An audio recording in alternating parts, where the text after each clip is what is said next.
Thank you for coming. I'm very happy with the turnout. A lot of faces I expected and some surprise faces as well, so I appreciate you all making the effort.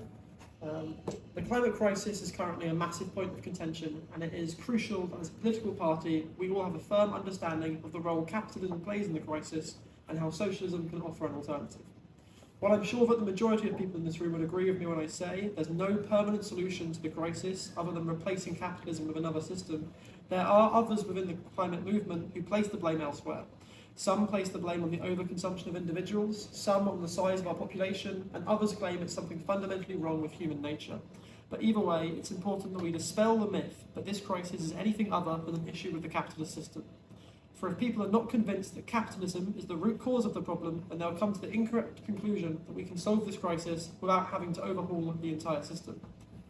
One of the common justifications given as to why overthrowing the system is unnecessary is that it is instead possible to just change the mindsets of those within the system. If we all play our part to make more environmentally conscious decisions within capitalism, then we'll be fine. Effectively, they're saying capitalism is not the problem, our individual overconsumption is to blame. This is a view that the governments and corporations are very happy to see gain traction, as it removes responsibility from their hands and places it into ours. They tell us to ignore the devastation caused by large corporations and instead to blame the climate change on John for forgetting to turn the lights off and then driving to work when he could have walked instead. In fact, we know that corporations are happy with this view, as they've spent billions on deflection campaigns to divert attention away from big polluters and to instead place the burden on individuals. In fact, the very idea of the carbon footprint was invented by BP in 2004, and this idea has massively reshaped how the public viewed the climate crisis by perpetuating the notion that if we all come together and make individual sacrifices, then that is how we save the planet. But the problem with this view of individual responsibility is that it fails to account for how individual choices are shaped by the system in which they are made. Despite what neoliberal free market ideology tells us, we are not all rational consumers capable of making the most individually beneficial choices. We are social actors, trying our best in a situation in which we often don't really have the ability to make meaningful changes. I have spoken to so many people who wish they could make more ethical choices, but they don't have the freedom of their time or finances to do so. And even if they're capable of making these choices, they'd still be punished for making ethical decisions. As the consumer who wants to make more sustainable choices will always have to spend more time and money and go out of their way to find these alternatives.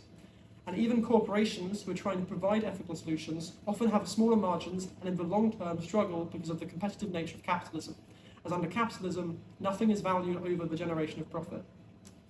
Blaming the individuals also ignores the reality that the collective impact of our individual carbon emissions is minuscule in comparison to those of large corporations.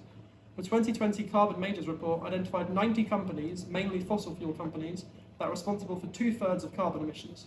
But by deflecting the solution onto the actions of individuals, this shifts the focus off those companies with the greatest capacity to make meaningful change, and allows fossil fuel companies to downplay their role in the crisis. As well as being a diversionary tactic to displace blame from large polluters, the emphasis on making environmentally friendly individual choices also exists to absolve the guilt of those wealthy enough to make those choices while judging lower income workers who don't have the same luxury of choice. It is easier for those living in relative prosperity to infuse about the joys of not overconsuming than it is for those who do not know where the money for their basic needs is going to come from. Fundamentally, the damage capitalism causes to the environment is at a structural level and not at the level of consumer choice. Another reason posited as the cause of the climate crisis is the idea that humans can and have exceeded the capacity that Earth can sustain. According to this view, the real environmental issue is not found within the mechanisms of capitalism, but instead is a result of there simply being too many of us on the planet. If this reasoning was correct, and the problem was the sheer size of human society, then clearly replacing capitalism would not be a solution, but rather the answer would lie in scaling back the number of humans.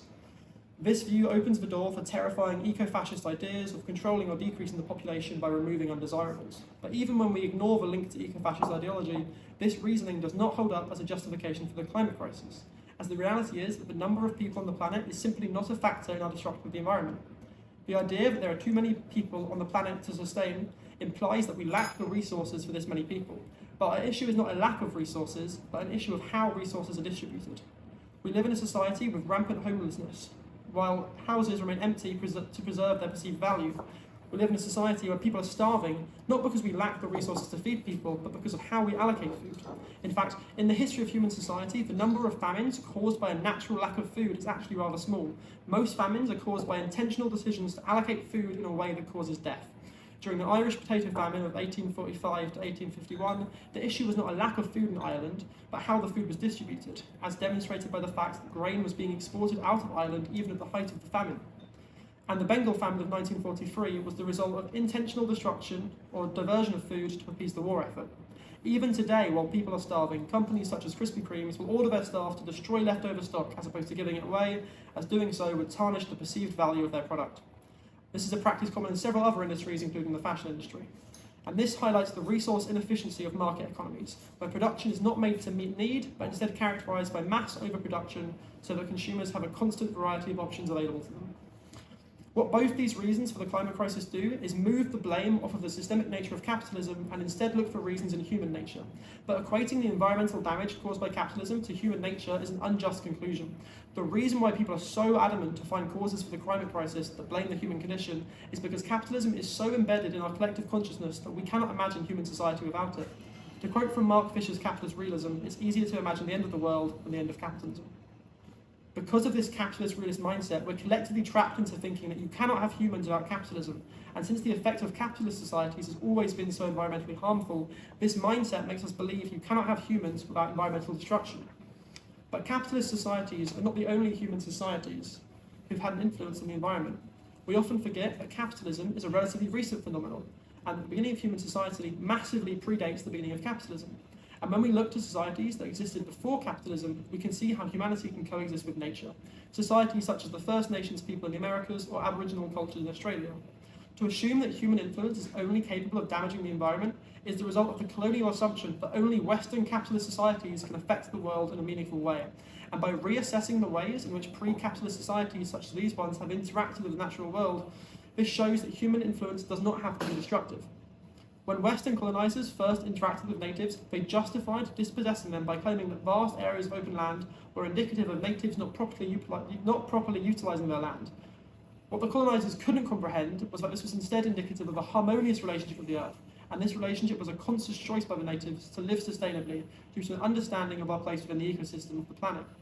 When we reassess the behaviours of pre-capitalist societies and remove the coloniser lens which we originally viewed them, we can see countless examples of humans impacting the environment in non-harmful ways. Furthermore, we have already demonstrated the ability of future human societies to be capable of existing in a more sustainable way. We've already developed technologies such as non-greenhouse gas emitting alternatives to fossil fuels, but because of the vested interest of the people in power, we haven't transitioned our society. Again, it is not that humans are inherently damaging to the environment, but that we're being held back by the limits of capitalism. We know what we need to do to solve this crisis. We don't need to find solutions, for they've already been found. They just aren't being implemented. We know that transitions away from car-based agriculture and reinvesting in public transport will allow us to live more sustainably. We know that a global transition to a plant-based diet will allow us to decrease our harm on the environment. We know that transitioning away from fossil fuels to green renewable energy is essential. We know all these things, and yet our government continues to approve more oil and gas licenses, and we keep cutting funding for public transport. We know that humans can live more sustainably on this planet, so to place the blame of this crisis on our nature as living beings is unfair. Instead, we must ask the question, if we already know how to solve the climate crisis, then why are we not implementing these changes? And the answer is not in the nature of humanity, but in the nature of capitalism. Within capitalism, governments can put in place restrictions, taxes and subsidies to encourage corporations to make environmental choices, but the nature of capitalism dictates that these are only short-term solutions, as any reforms gained can be taken away, and capitalism will do what it supposedly does best and find new, innovative ways to fuck over the planet. With this in mind, I think it's important to recognise that just because the mechanisms of capitalism are the ultimate cause of our destruction to the environment, this does not mean that attempts to decrease the severity of capitalism's destructive nature are futile. Just like how we must fight for temporary reformation for workers' rights, fighting for limitations on the more damaging aspects of capitalism's environmental impact is still important, so long as we don't lose sight of the bigger picture. Temporary victories should still be celebrated, but the end goal must always be the implementation of a better system. Another point I want to touch on briefly is how the right frames the topic of climate change. They will try to frame it as an issue of the middle class, an attack on the working class.